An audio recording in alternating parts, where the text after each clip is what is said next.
Evangelio según Mateo capítulo 13, versículo 31 hasta el versículo 33. Yo leo en voz alta, usted me sigue con su vista. Dice el Espíritu Santo de esta manera: otra parábola les refirió diciendo: el reino de los cielos es semejante al grano de mostaza, que un hombre tomó y sembró en su campo, el cual a la verdad es la más pequeña de todas las semillas, pero cuando ha crecido es la mayor de las hortalizas, y se hace árbol, de tal manera que vienen las aves del cielo y hacen nidos en sus ramas. Otra parábola les dijo: el reino de los cielos es semejante a la levadura que tomó una mujer, y escondió en 3 medidas de harina, hasta que todo fue leudado. Nos encontramos entonces en el tema del reino de Dios y sus misterios. Y cuando vimos o cuando leemos las 7 parábolas que se encuentran en el capítulo 13 del Evangelio de Mateo, encontramos que se nos habla de un misterio común a todas estas parábolas. Y era que el reino de Dios vino, pero no vendría como lo esperaría o como lo estaba esperando Juan el Bautista o los discípulos para ese momento, sino que vendría en 2 etapas. Una primera etapa de conquista espiritual y una segunda etapa de conquista global. Estas 2 etapas separadas por un largo periodo de tiempo. En la primera parábola, entonces, la parábola del sembrador, se nos enseñó que el misterio es un nuevo misterio añadido por el Señor Jesús, a que esa conquista que hace el rey es una conquista espiritual. Y esa conquista sería selectiva. Algunos rechazarían el reino, pero otros no podrán. Simplemente serán conquistados. En la segunda parábola, la del trigo y la cizaña, se nos enseña el misterio de que los malos y los buenos vivirán mezclados en este mundo durante la primera etapa, hasta que obviamente se culmine, se llegue a la segunda etapa y habrá esa conquista global, donde con esa conquista global se hará la separación definitiva que tanto esperaban Juan el Bautista y los discípulos. Y esa separación definitiva iba a ser entonces tardía. En frases cortas, ¿cómo podemos resumir lo que hemos visto durante el estudio de este capítulo de Mateo? Primero, hemos visto que hay una etapa de conquista espiritual y una etapa de conquista global. Segundo, esa conquista espiritual es selectiva. Y tercero, que esa separación definitiva, anhelada, será tardía. Hoy veremos, con el favor del Señor, el cuarto misterio que nos ofrece nuestro Señor Jesús, el Rey, a través de estas 2 parábolas. Les anuncio cuál es el tema de las 2 parábolas. Y es el siguiente: el reino de los cielos avanzará y nada, absolutamente nada, lo va a detener.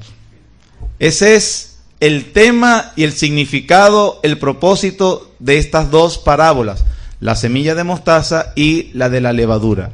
Lo repito, ¿qué es lo que nos enseñan estas 2 parábolas? En una frase corta, esto es lo que enseñan: el reino de los cielos avanzará y nada, absolutamente nada, lo puede detener. Las 2 parábolas se les llama inclusive las parábolas gemelas. Son parábolas gemelas porque enseñan lo mismo. Oremos y entremos a la parábola, ¿les parece? Padre, gracias por la oportunidad que nos das de rendirte este culto de adoración, Señor. Queremos pedir entonces ahora tu bendición para la exposición de tu palabra.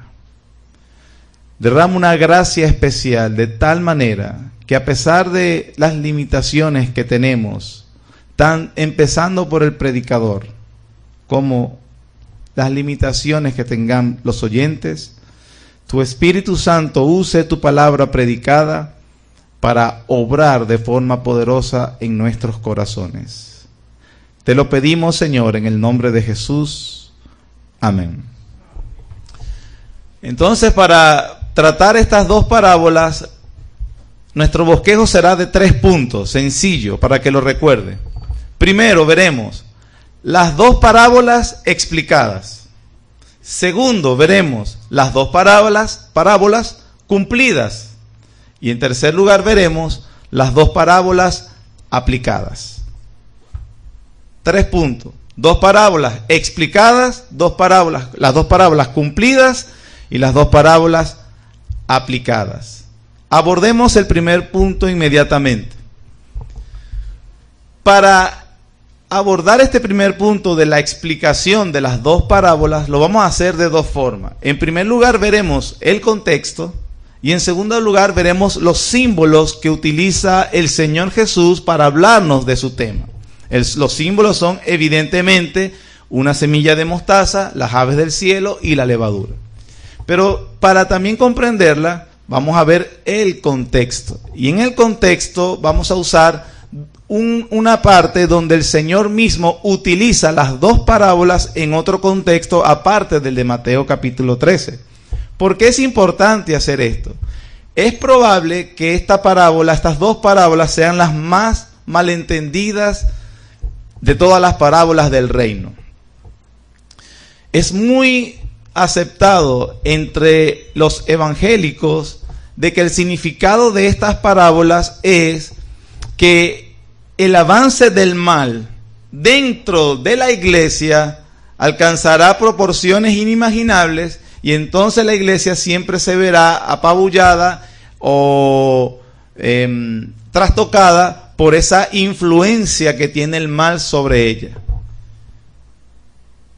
Sin embargo, como les dije al principio, estas 2 parábolas no enseñan acerca de el avance del mal dentro del reino de Dios, sino todo lo contrario, el avance del reino dentro del mundo.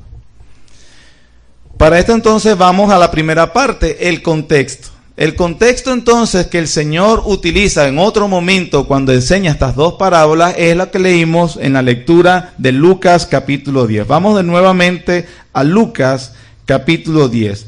Al contrastar este contexto, nosotros vamos a obtener precisión en la interpretación entonces por cómo el mismo Señor Jesús utiliza estas parábolas para hablar de lo que él precisamente pretendía. Lucas capítulo 13, versículos 10 al 21. El contexto entonces es la sanación de una mujer dentro de la sinagoga judía. Versículo 10. Enseñaba Jesús en una sinagoga el día de reposo. Y había allí una mujer que desde hacía 18 años tenía espíritu de enfermedad y andaba encorvada. Y en ninguna manera se podía enderezar. Cuando Jesús la vio, la llamó y le dijo: mujer, eres libre de tu enfermedad. Y puso las manos sobre ella y ella se enderezó luego y glorificaba a Dios. Pero el principal de la sinagoga, enojado de que Jesús hubiese sanado en el día de reposo, dijo a la gente: 6 días hay en que se debe trabajar. En esto pues venid y sed sanados, y no en día de reposo. Entonces el Señor le respondió y dijo: hipócrita, cada uno de vosotros no desata en el día de reposo su buey o su asno del pesebre y lo lleva a beber. Y a esta hija de Abraham, que Satanás había atado 18 años, ¿no se le había de desatar de esta ligadura en el día de reposo? Al decir él estas cosas, se avergonzaban todos sus adversarios, pero todo el pueblo se regocijaba por todas las cosas gloriosas hechas por él. Y dijo, versículo 18, ¿qué le dicen esas 2 palabras del versículo 18? Que lo que va a decir está totalmente ligado a lo que se acaba de narrar, que es la sanación de esta mujer. Versículo 18, y dijo: ¿a qué es semejante el reino de Dios y a qué lo compararé? Y entonces narra la parábola de la semilla de la mostaza y la de la levadura que ya leímos. Entonces vemos que hay un milagro, un contexto donde se pronuncian estas parábolas y ocurre en un milagro en una sinagoga. Los milagros, es importante siempre recordar el propósito de los milagros, que ciertamente el Señor los utilizó y el Señor usó un despliegue de poder, por ejemplo, con la naturaleza y también con enfermedades y también demostrando poder sobre las tinieblas, porque este tipo de milagros y señales lo acreditaban a él como el Mesías prometido. Luego también él mismo, con su autoridad, comisionó a los apóstoles y le dio este poder y algunos asociados con los apóstoles para de esa manera acreditar el mensaje que estos apóstoles y que aquellos cercanos a Jesús estarían entonces predicando en los inicios del establecimiento de la iglesia en el mundo. Los milagros también, mis hermanos, son enseñanzas. Es decir, a través de los milagros, el Señor no solo se acreditaba a sí mismo como el Mesías prometido, tampoco no solamente sanaba misericordiosamente, ayudando a los que estaban afectados por el mal que padecieran, sino que también el Señor los hacía para enseñar algo, como por ejemplo lo hace en este contexto. Tenemos acá que el Señor presenta a una mujer que venía siendo atada, dice Lucas, por Satanás durante 18 años. Y entonces en medio de ella entra en la sinagoga. Un detalle, por cierto, la sinagoga es una sinagoga del diablo, porque la parábola está precisamente para enseñar cómo entra el reino de los cielos, el poder, el avance del reino de los cielos dentro del territorio del diablo. Podemos decir eso por lo que dice Mateo capítulo 12, Evangelio de Mateo capítulo 12.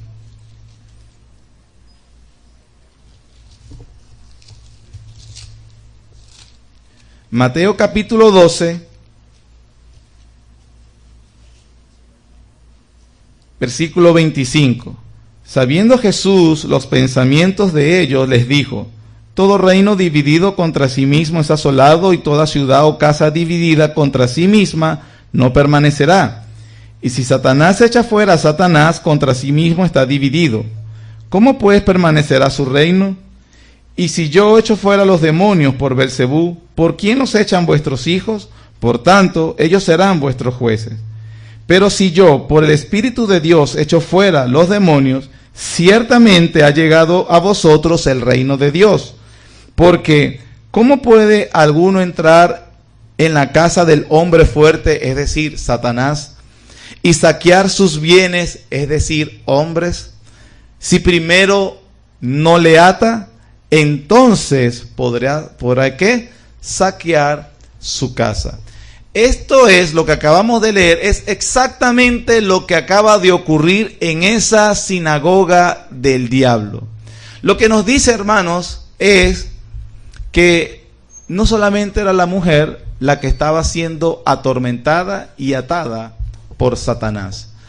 El simple hecho de que el Señor haya elegido a esa mujer para mostrar en ese momento su poder liberador y su poder saqueador sobre los bienes del maligno o del hombre fuerte, es simplemente una muestra de lo que Él va a hacer con todo el mundo. O lo que Él hace,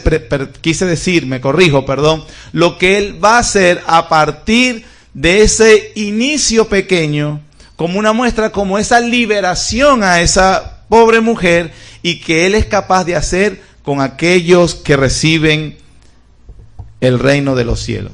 Noten algo interesante: la mujer no le pide nada al Señor. Es el Señor que la ve, la llama, y entonces de esta forma muestra la iniciativa de parte de Dios.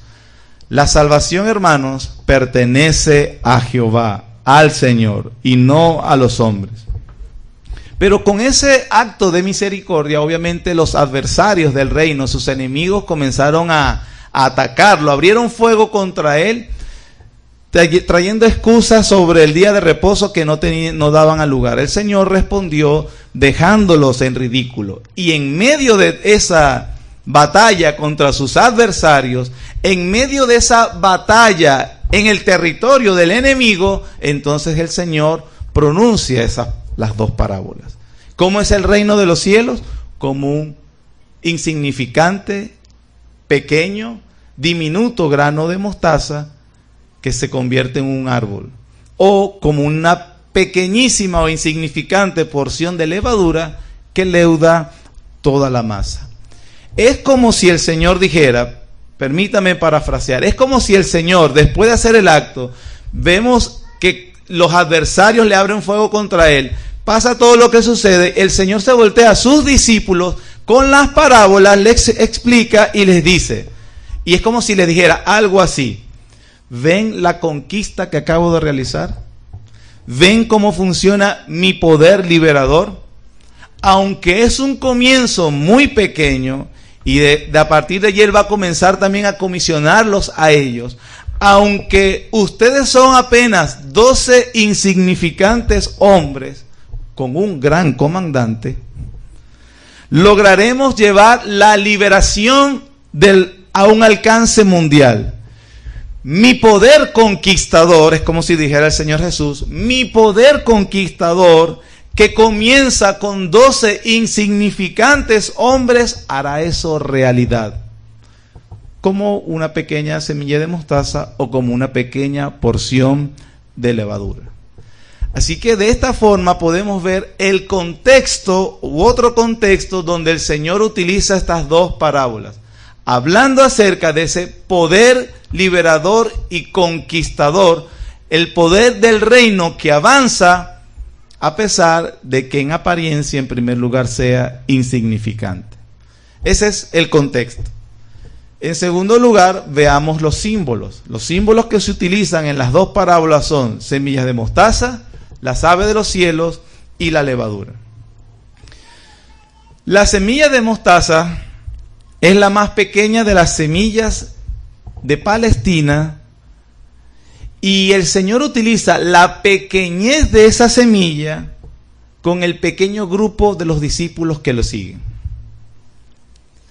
Repito, la semilla de mostaza es sencilla entenderla, porque el Señor toma el diminuto tamaño de esa semilla y los compara con, obviamente, el diminuto grupo e insignificante grupo que verdaderamente cree en Él. Pero también el Señor utiliza la semilla de mostaza y les ayuda a ver que ese poder germinativo que tiene la semilla de mostaza a convertirse en un arbusto grande, a veces de 3 o 4 metros, entonces de esa manera Él les dice, le compara, así como el reino también comienza pequeño, su poder germinativo abarcará mucho espacio. Ese símbolo no es muy difícil de entenderlo. El segundo, las aves del cielo. Y aquí tenemos que reconocer que hay una dificultad. Por eso les decía sobre el entendimiento generalizado que se cree que las parábolas están para decir que el mal avanza dentro del reino, cuando es todo lo contrario. Pero ¿por qué algunos piensan, o por qué la mayoría piensa que es el mal el que avanza en el reino? Bueno, primero por este símbolo, el de las aves del cielo. Es verdad que las aves del cielo como símbolo, en otra ocasión se utilizó para hablar de los agentes del mal. De hecho, en la misma parábola del sembrador, recuerden que la semilla que cae junto al camino es el corazón duro, pero vienen las aves del cielo que se comen la semilla y arrebatan lo que fue sembrado. Entonces vemos que las personas que terminan concluyendo que esta parábola sirve para decir que es para ilustrar el avance del mal dentro del reino, no es tan alocado, tiene cierto fundamento, lo acabamos de demostrar. Sin embargo, hermanos, no es la interpretación más acertada, no es precisamente la más apropiada. ¿Por qué? Nos podemos hacer la pregunta. Porque tenemos que mirarla de acuerdo a su contexto. En el contexto, inclusive de las otras parábolas que ya hemos visto y las que veremos, en el contexto que el Señor mismo la utiliza en Lucas capítulo 13, se utilizan las parábolas para ilustrar el avance del mal dentro del reino o se utiliza el avance del reino dentro del mundo y del mal? Obviamente la segunda respuesta es la que precisamente nos da ese fundamento. Sin embargo, si vamos a decir que las aves de los cielos, en este caso, no representan agentes del mal, tenemos que buscar una justificación según también la Biblia, porque no podemos simplemente atribuirle significados antojadizos, simplemente porque no me parece o no me gusta. Pero vamos a ver entonces cómo en la misma palabra del Señor se utiliza las aves del cielo también como símbolos para representar naciones. Entonces, la semilla de mostaza, que es insignificante, se convierte en un gran árbol donde las aves de los cielos, es decir, el resto de las naciones, se acobijarán en sus ramas. Y eso sí lo enseña la palabra del Señor. Veremos dos pasajes. El primero, Ezequiel capítulo 17. Ezequiel, libro del profeta Ezequiel capítulo 17.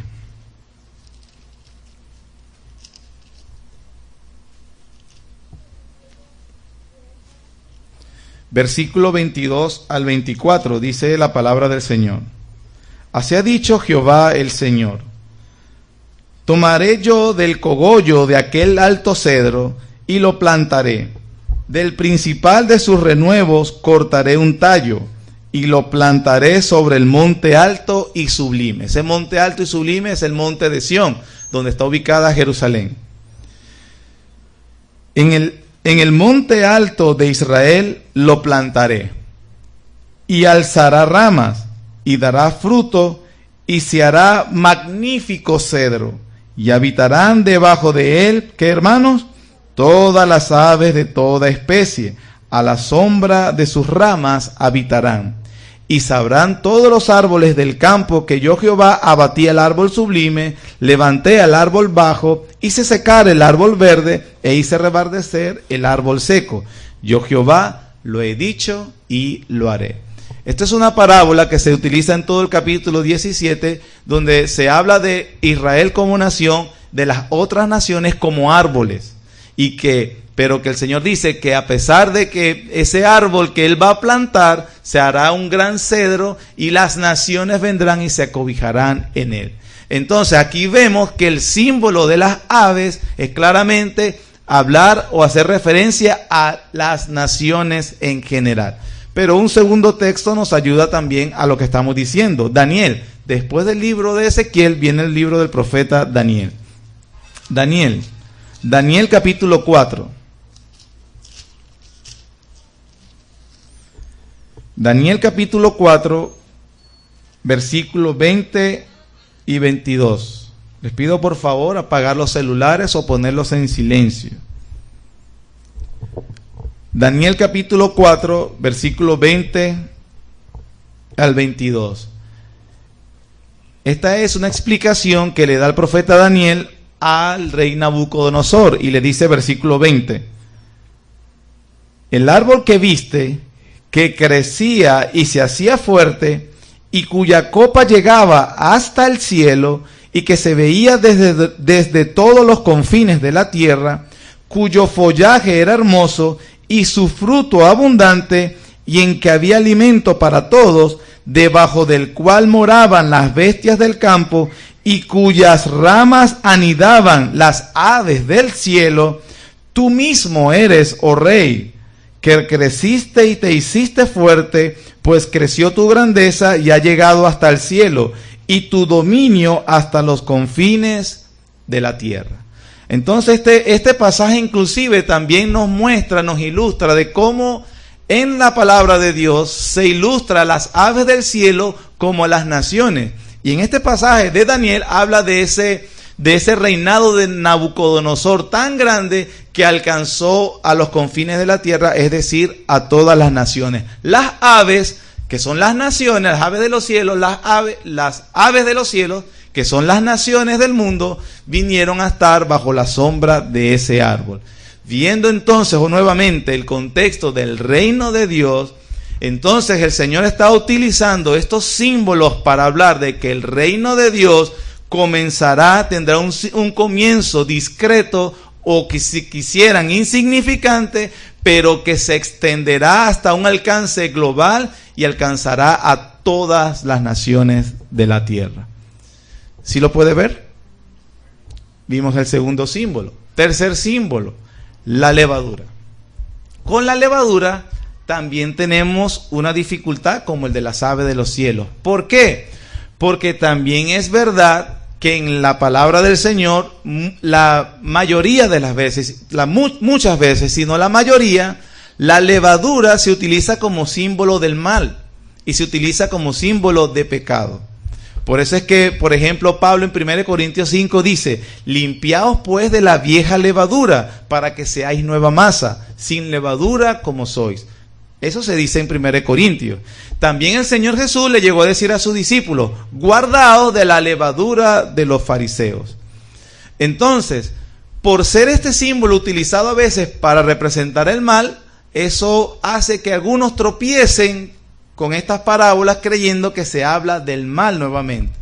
Pero no, lo que se utiliza aquí en la levadura es para hablar del poder expansivo que tiene el reino de los cielos. Así como una pequeña porción, aquellos que trabajan con el pan, que han trabajado con levadura, saben que la cantidad de levadura en proporción a la de la masa es bastante diminuta, pero que esa es suficiente para que obviamente leude toda la masa. Habían 3 medidas de harina, lo que es un tamaño de masa muy grande, pero con una pequeña porción de levadura, toda masa quedará leudada.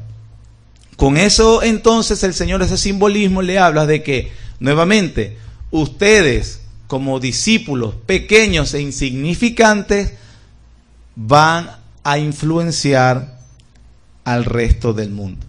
Eso es lo que enseña el Nuevo Testamento. Vamos a Hechos capítulo 17. Hechos capítulo 17. Y todo lo que acabamos de decir, ahora lo vamos a ver en la realidad.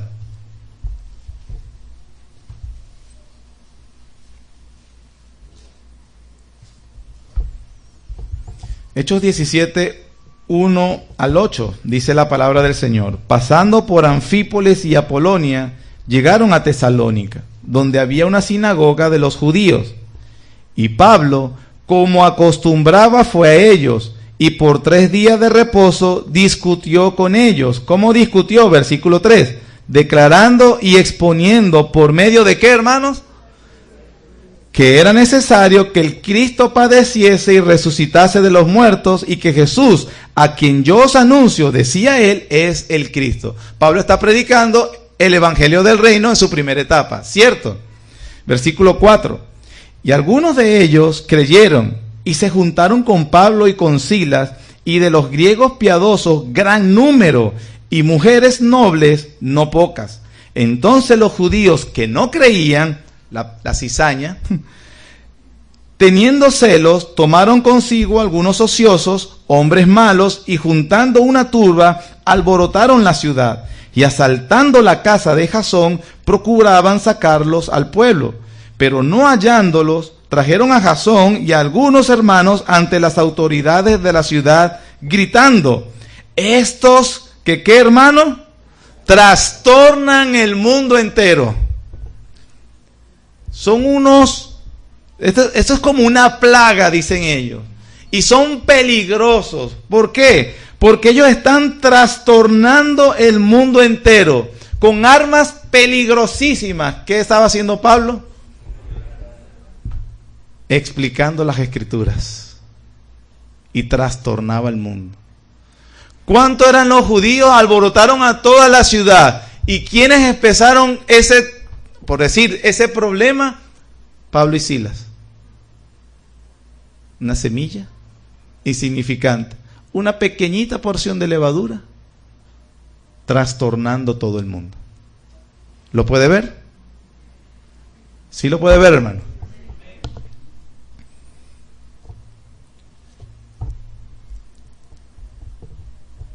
Entonces, si ya vimos el contexto y ya vemos los símbolos, de acuerdo entonces a lo que acabamos de decir con Lucas 13 y con el entendimiento de los símbolos bien sustentado, podemos decir que el cuarto misterio del reino de Dios que enseñan estas dos parábolas es: el avance mundial del reino está garantizado. Es indetenible. Lo repito, hermano. Concluimos, viendo el contexto como Lucas 13 y analizando los tres símbolos de las dos parábolas, bien sustentadas con las Escrituras, podemos afirmar sin temor a equivocarnos que el cuarto misterio del reino que nos presenta el Señor con estas dos parábolas es: el avance mundial del reino de los cielos está garantizado. Algunos se gozan, otros no. Pero hemos visto entonces cuatro misterios del reino de Dios: conquista espiritual, conquista global. Segundo, conquista espiritual selectiva. Tercero, separación definitiva tardía. Y cuarto, avance mundial asegurado. Estamos, hermanos, en equipo ganador. Si lo quieren en lenguaje actual. Hemos visto el primer punto, las dos parábolas explicadas. Ya las explicamos. Ya usted puede decir que ha añadido a su doctorado. ¿Cuál es su doctorado? Escriba docto en el reino de los cielos. Segundo, veamos las dos parábolas cumplidas, aunque con este último pasaje de Hechos 17 básicamente lo pudimos ver. Pero las dos parábolas cumplidas lo podemos analizar o la podemos ver, hermanos, simplemente mirando todo el Nuevo Testamento, si realmente sucedió como lo acabamos de concluir.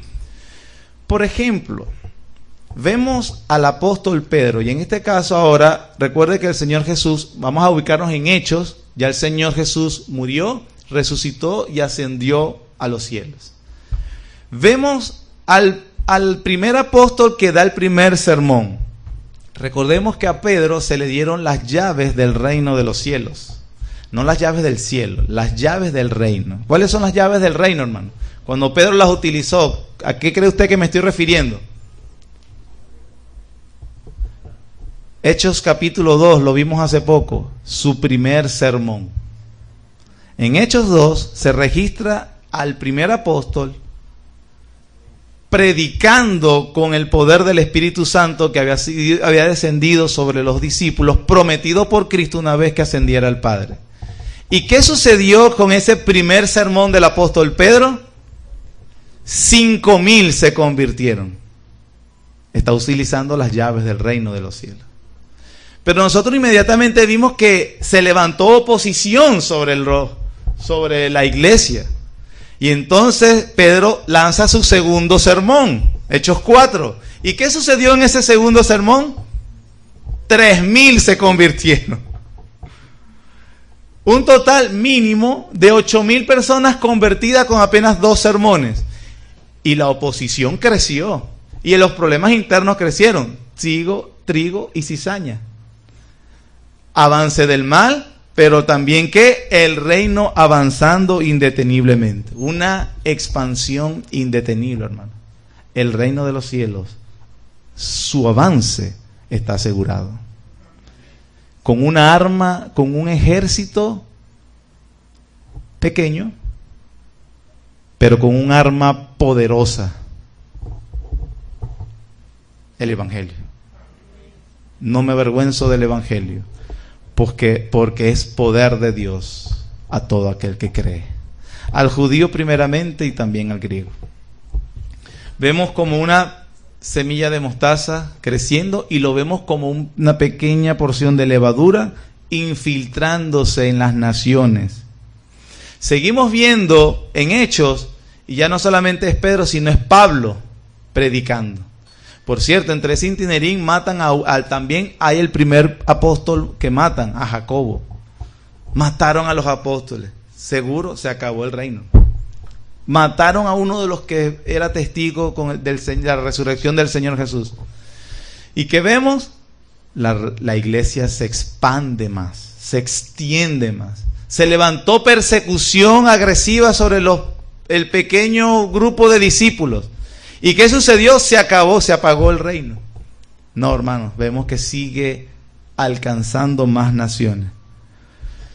¿Por qué, hermanos? Porque el poder del evangelio, el poder del reino avanza de una forma indetenible.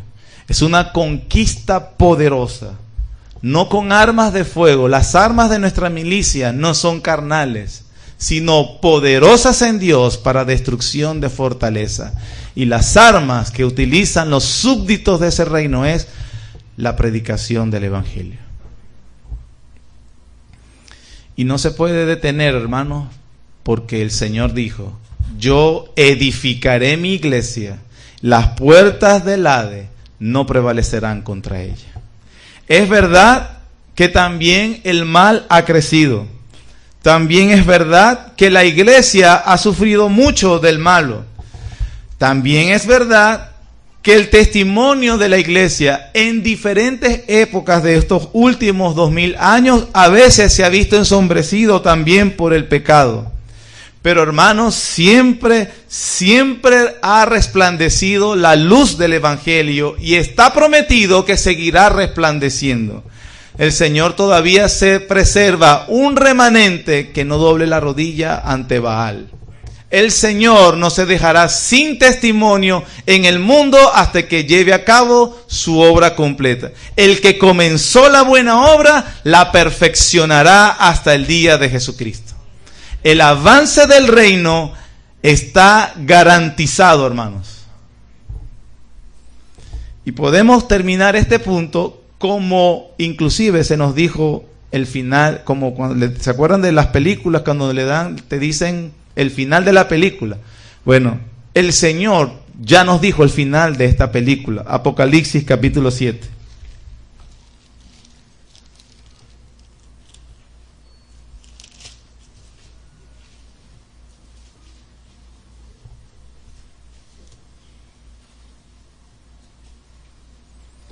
Apocalipsis capítulo 7. Se nos narra lo que va a suceder en el futuro, hermanos. Y es el cumplimiento definitivo de estas dos parábolas. Apocalipsis 7, versículos 9, dice: después de esto miré, y he aquí una ¿qué? Gran multitud, la cual nadie podía contar. ¿De dónde? De todas las naciones y tribus y pueblos y lenguas, que estaban delante de ¿quién? Del trono, un reino. Estaban delante del trono y en la presencia del Cordero, del Rey, vestidos de ropas blancas y con palmas en las manos. El poder conquistador y santificador del reino, hermanos. Se representan esas ropas blancas. Versículo 10. Y clamaban a gran voz esta gran multitud. ¿Qué decían? La salvación pertenece a nuestro Dios que está sentado en el trono y al Cordero. El avance del reino y su final cumplimiento están garantizados, hermanos. Es un reino indestructible. Es un poder avasallador. Es un poder que nadie, ni todo el infierno con su maldad lo puede detener. Hemos visto entonces, número uno, las dos parábolas explicadas. Ahora, ya vimos las dos parábolas cumplidas. Para terminar, las dos parábolas aplicadas. El poder conquistador del reino. Todo este tiempo he estado hablando de ese poder conquistador expansivo al mundo. Pero también la palabra del Señor nos enseña para aplicación ese poder conquistador del reino, hermanos, en tu propia vida. Habla de una forma individual. ¿Por qué puedo decir eso? Vamos a Colosenses capítulo 1. Colosenses capítulo 1.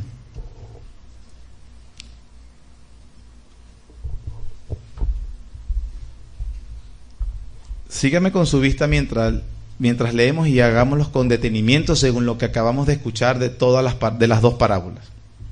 Dice Pablo, versículo 3. Siempre orando por vosotros, damos gracias a Dios, Padre de nuestro Señor Jesucristo, habiendo oído de vuestra fe en Cristo Jesús y del amor que tenéis a todos los santos, a causa de la esperanza que os está guardada en los cielos, de la cual ya habéis oído por la palabra verdadera del Evangelio. Pablo dice primero que siempre nos recuerda a estos creyentes por la fe, por lo que han visto, por sus frutos, pero todo eso lo tienen a causa de la esperanza que albergan por la palabra predicada dice, por la palabra verdadera del Evangelio, es decir, la palabra del reino. ¿Sí? Versículo 6. Que ha llegado a vosotros así como todo el mundo. Vemos las dos parábolas allí. Y lleva fruto y crece también en vosotros desde el día que oísteis y conocisteis la gracia de Dios en verdad. Podemos captar lo que dicen estos versículos, hermano. Lo repito, voy a leerlo de nuevo, pero desde el versículo 5. A causa de la esperanza que os está guardada en los cielos, de la cual ya habéis oído, ¿de dónde la oímos? Por la palabra verdadera del Evangelio. Todo lo que acabamos de predicar hasta ahorita. Sigue. Que ha llegado hasta vosotros, así como a todo el mundo. Es decir, el avance del reino que va a todo el mundo, que está garantizado, obviamente ha llegado a vosotros, a personas en particular. Y luego dice, ha llegado a vosotros, así como a todo el mundo. ¿Y qué hace esta palabra verdadera del Evangelio? ¿Qué hace? Lleva fruto y crece también en vosotros, desde el día que oísteis y conocisteis la gracia de Dios en verdad. La primera parte es la que he estado hablando desde que comenzamos, sobre que ese poder conquistador de la palabra verdadera del Evangelio lleva fruto y alcanza a todo el mundo. Ya eso está bien claro hasta ahorita. Pero ¿cuál es la aplicación que hace Pablo, inspirado por el Espíritu Santo, acerca de ese poder conquistador del Evangelio? Es que no solamente lo debemos ver como ese poder y ese avance asegurado en todas las naciones, sino que también tiene una dimensión particular y personal en el corazón de aquellos que ha conquistado. El poder conquistador del Rey y de su Evangelio también garantiza el fruto y el avance de aquellos a quienes han alcanzado. Lo acabas de ver. El poder conquistador está garantizado en tu vida. El Rey que sembró la semilla garantiza el fruto y el avance en tu vida, hermano. Comenzó como una semilla de mostaza pequeña una vez que escuché el Evangelio y creí. ¿Y qué fue lo que creí? Creí toda la Biblia. No, usted no comprendimos de verdad muchas cosas. Comprendí que me iba para el infierno, que la ira de Dios estaba sobre mi vida, pero que Cristo en la cruz sustituyó mi lugar y ahora me ofrece perdón y gracia. Lo recibo como mi Señor y ahora quiero vivir para Él. Esa pequeña semilla que llega al mismo tiempo de salvarte y traerte a la fe, también tiene un poder germinador en tu vida para entonces expandirse como un árbol o como una pequeña porción de levadura que leuda el resto de tu vida también.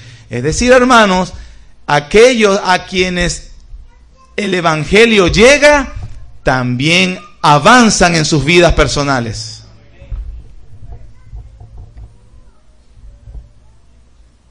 Por lo que podemos decir varias cosas. Esto sirve para darnos ánimo. cuando vemos que en nuestra vida no hay avance.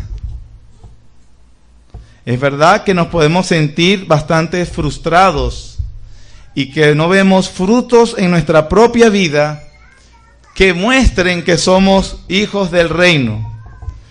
Pero el ánimo que nos dan estas parábolas es que ese poder no depende de mí, sino del evangelio que me ha alcanzado. Y que mi Señor ha obrado poderosamente y su gracia está con mi vida para hacer avanzar el reino en mi vida. Así que es consolador y de ánimo. La victoria está garantizada en tu propia vida, hermano. Pero al mismo tiempo es advertencia. Cuando digo de ánimo para el creyente sincero que sufre, cuando ve que pareciera que su vida no avanza. Cuando sentimos pesar porque, Señor, yo debería ser mejor cristiano de lo que soy, qué avergonzado. Cuando sentimos sinceramente ese pesar, bueno, estas dos parábolas, hermanos, y lo que acabamos de leer en Colosenses es de consolación y ánimo. De consolación y ánimo. Para decirte que, hermanos, la victoria en tu vida, el poder del evangelio, el poder conquistador del Rey, obra en nuestra vida.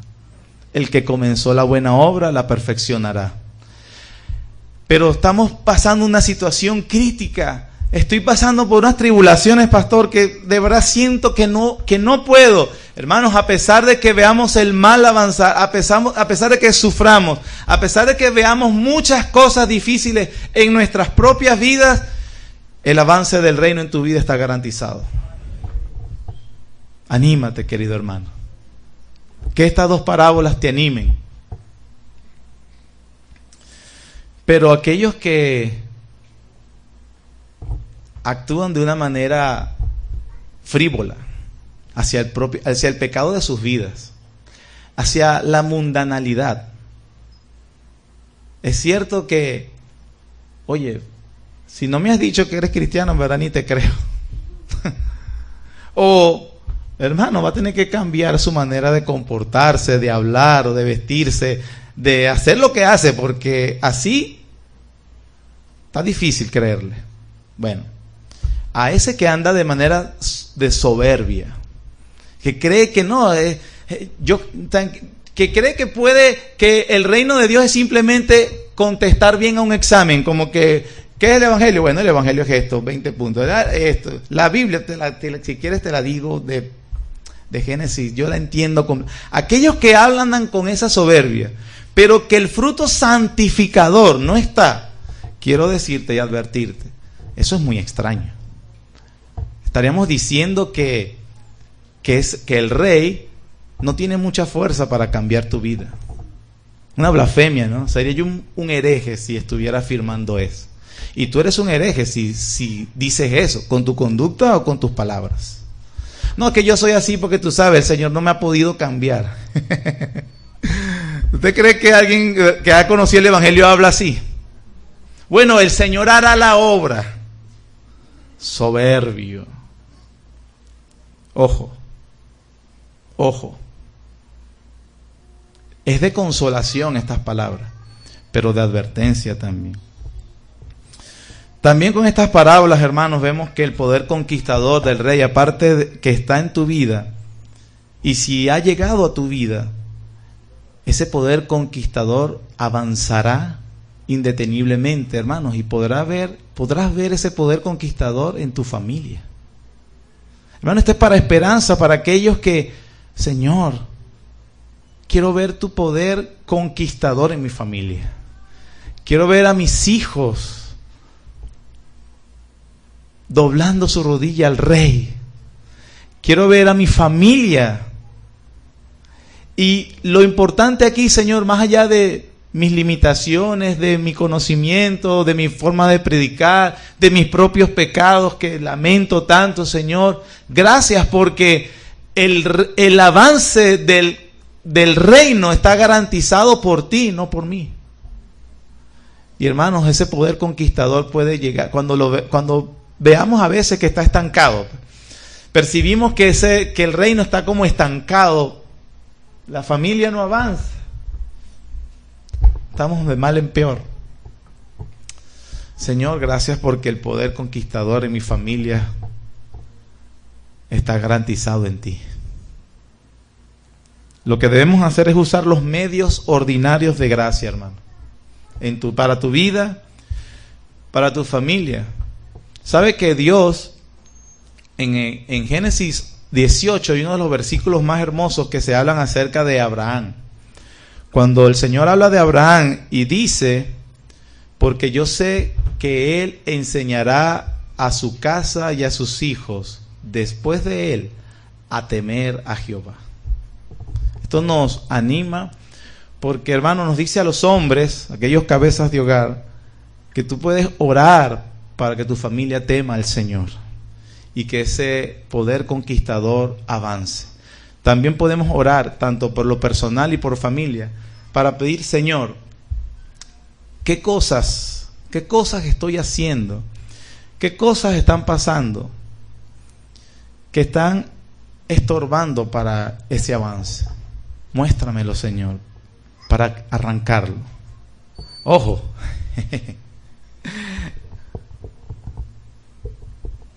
Señor, dejaré eso.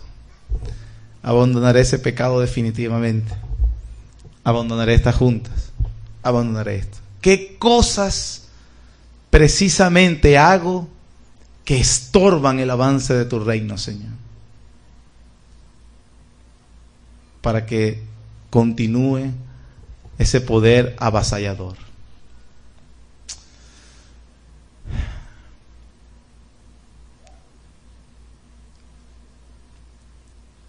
Quiero decirles algo. Tengamos cuidado con el tiempo de ocio. Se vuelve fácilmente una ocasión para pecado. Y a la medida que tus hijos, tu familia te observa, estás estorbando el avance del reino. Tengamos mucho cuidado. Pero el poder conquistador del reino también, hermanos, podemos aplicar en las iglesias. Cuando vemos que la iglesia está adormecida. Señor, ¿qué pasa con estos hermanos? ¿Qué pasa con estas hermanas, Señor? Adormecidos totalmente. Señor, que tu poder conquistador venga y despierte. Y la iglesia despierte. Está garantizado, hermanos, por la palabra del Evangelio. Y el poder conquistador del reino también se puede ver en nuestra sociedad. ¿O no somos de los que lamentamos que nuestra sociedad cada vez está de mal en peor, de mal en peor y de mal en peor? Y parece que todo esto se está hundiendo. Uno ve nuestro país y cada vez una nube más oscura, pareciera que se cierne sobre este país. Sí o sí. Hermanos, aunque la semilla del reino de los cielos hoy en día en nuestro país sea pequeña, sea insignificante, el avance conquistador de este reino, del reino de los cielos, avanzará en nuestro país, pase lo que pase. Hace unos años estábamos en Colombia, en Medellín. Para ese momento, los 6 pastores de las únicas 4 iglesias reformadas en Venezuela. Para ese momento, ahorita gracias a Dios no es así. Y en un momento de confianza, alguien mencionó: ¿ustedes son todos los pastores de las iglesias reformadas en Venezuela? Sí, aquí estamos todos. Entonces, de manera de chiste dijo: oremos para cuando regresen ese avión no se caiga, porque si se cae ese avión se acaba la reforma en Venezuela. En ese momento nos reímos y obviamente jugábamos con eso, pero tomando el chiste ahora en serio, eso puede ocurrir. Esos pastores pueden fracasar y esos pastores pueden ser sacados de la carrera. pero el avance del reino no lo detendrá nadie, porque no depende de ellos, depende del Señor.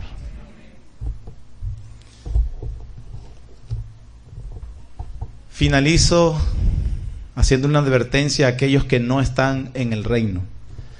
Aquellos que inclusive, como Nicodemo, preguntaban, pero ¿cómo se puede entrar en el reino de los cielos? ¿Cómo lo veo? Te es necesario nacer de nuevo, le dijo el Señor Jesús. El Señor te ha permitido ver el poder de su reino, garantizado para transformarte, para cambiarte, para perdonar todos tus pecados. Si te arrepientes y te humillas delante del Rey, Jesús el Señor. Y si lo abrazas como tu Salvador y ahora le prometes ser su súbdito por el resto de tu vida, entonces serás como esas aves de los cielos que se ha venido a amparar bajo la sombra del reino de Dios. Y experimentarás también el poder conquistador en tu vida, en tu familia, en tu país. Padre, gracias. Estas dos parábolas nos han enseñado, Señor, nos han llenado de ánimo. Si anteriormente nos enseñas que como la semilla del trigo, también la cizaña crecerá y el mal aumentará. Si por un lado nos has enseñado claramente eso en la anterior parábola, a través de estas dos nos has enseñado, Señor, que independientemente del aumento del mal o la oposición a tu reino, la victoria, el avance y la conquista global están garantizadas, Señor. Aleluya. Esperamos ese glorioso día cuando en la segunda etapa nuestro Rey soberano aparezca por segunda vez y suprima todo adversario, todo mal, todo enemigo, y tus hijos resplandecerán en el reino de tu Padre. Gracias, Señor, porque nos das estas garantías. No importa entonces lo que suceda a nosotros personalmente o como iglesia local, Señor, porque tu reino va más allá inclusive de esta propia iglesia local. Tu reino es indetenible. Ya se inauguró con tu primera venida y está en esta primera etapa extendiendo y avanzando de forma avasallante, Señor. Gracias porque también ese reino, ese poder obra en nuestras vidas poderosamente. Señor, ayúdanos que a la luz de tu palabra nos examinemos para sacar todo escombro o todo obstáculo que permita ese avance poderoso, Señor, en nuestras propias vidas. Ayúdanos. Gracias, Señor, por nuestro Rey. Quieras, Padre, usarnos para el avance del reino. No somos imprescindibles, pero es nuestro privilegio enorme ser usados por ti, Señor, para que ese poder conquistador también llegue a nuestros familiares, a las personas que amamos, a nuestros vecinos, a nuestra sociedad y a nuestro país. En el nombre de Jesús. Amén.